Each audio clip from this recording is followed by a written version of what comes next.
د پښتون ژغورنې غورځنګ نن چیرته سنگه ولې غونډه جوړه کړله. په دې غونډه کې محسن داوړ او منظور پښتون په پاکستاني حکومت څخه اعتراضونه کړي دي. سلامونه لیدونکو، دې ویډیو کې وګورئ.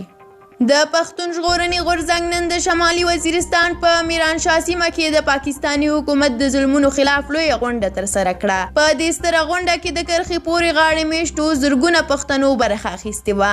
دا غونډه چې د پښتون ژغورنې غورځنګ له لورې جوړه شوې وه، پښتنو پکې د خپلو حقونو غوښتنه وکړه. د پښتون ژغورنې غورځنګ مشرانو دغې غونډې ته په وینا کې یو ځل بیا د خپلو خلکو لپاره د پیل کړي مبارزې پر دوام ټینګار وکړ. دوی زیاته کړه چې پاکستاني حکومت دی له دوی سره د مور او میرې چلن نه کوي او په دغه هیواد کې د میشتو نورو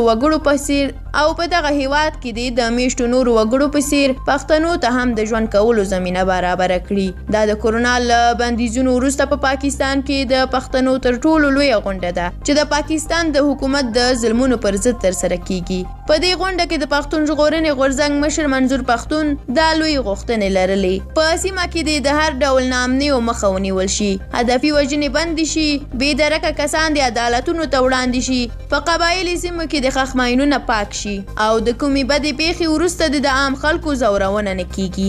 په ورته مهال محسن داوړ هم وویل چې موږ په سیمه کې د هر ډول ناامنیو له جوړ شویو پلانونو خبر یو او هیڅکله به دښمن ته اجازه ورنکړو چې د ریاست په خوخه بې ګناه پښتانه ووژني.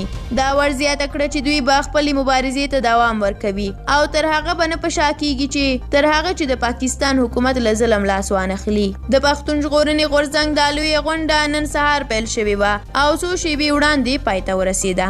له تاسو ډیره زیاته مننه چې ویډیو مو تر اخره ولیدله. که د دې غونډې په اړه کوم نظر لرئ زموږ سره کومنټ کې شریک کړئ. د همداسې نورو ویډیوګانو د لیدو لپاره زموږ یوټیوب چینل در سره سبسکرایب کړئ. تر بیا او بلې ویډیو، د خدای په امان.